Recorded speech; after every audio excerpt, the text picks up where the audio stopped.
First, a massive hangover, then the worst illness since COVID in 2021, and then I tweaked my back. To top this off, I just filmed this whole YouTube video muted.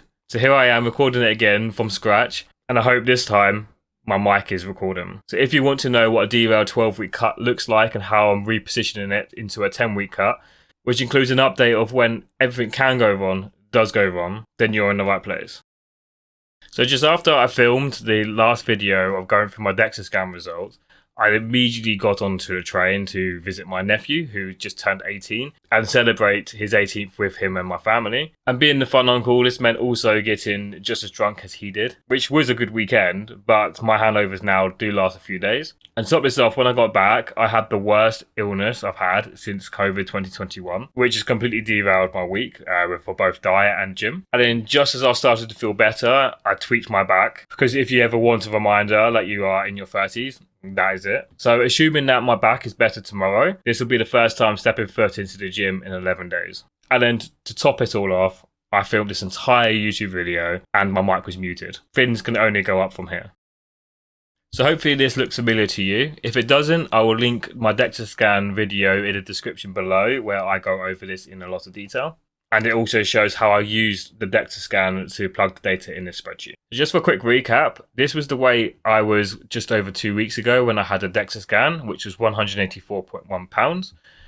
I come in at 20.8% body fat, which gave me 145.8 pounds in fat-free mass.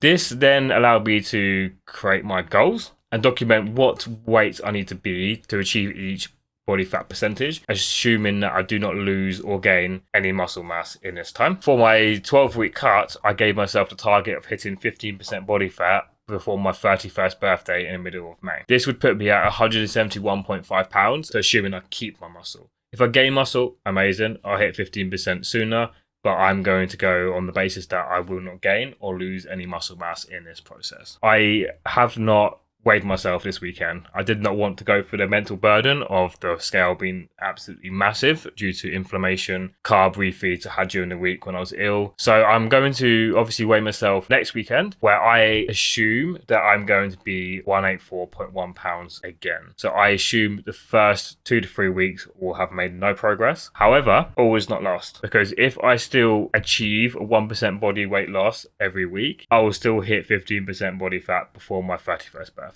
And the reason for this is, if you see here that my goal target was 171.5, I was actually going to hit that on week 7 of the 12-week cut, which gave me 5 weeks of leeway, which I'm very glad I put into the plan to have that buffer for reasons like this. So assuming that when I weigh myself on Friday the 13th, and assuming that I weigh 184.1 pounds, my spreadsheet's going to recalculate now based on 1% loss from next week's weigh-in. Assuming that weigh 184.1 pounds and next week's weigh-in, I will hit 15% body fat on the 2nd of May, which is 2 weeks before my birthday. So I still will have 2 weeks of leeway, 2 weeks of slippages, 2 weeks of plateaus on this plan if I aim for 1% body weight loss a week. Now, depending on how this week goes in regards to my diet, my gym activity, and my steps, and depending on my weekly weigh-in, I may decide to lower my calories or increase my steps. However, I will go over that in next week's video. If I keep it the same, I will be reviewing it the week after, because if I don't hit the 1% body weight loss the week after next, I will need to make a big change to my diet. So there we have it. My 12-week cut is now a 10-week cut, but all is not lost. I'm still on track. The data is still suggesting that I'll hit 15% body fat by my birthday with 2 weeks of leeway. So fingers crossed next week's update is going to be a better one. So hopefully that made sense to you guys. If anyone watching this video has been through the same journey before, and after the first couple of weeks it seemed like you could not recover from it, let me know how you bounce back and give me any tips and tricks in order to stay on the wagon. And if you've made it this far and you haven't done already, please can you like the video and subscribe to my channel. It really helps me out more than you know. Thanks for watching, and I'll see you in next week's video.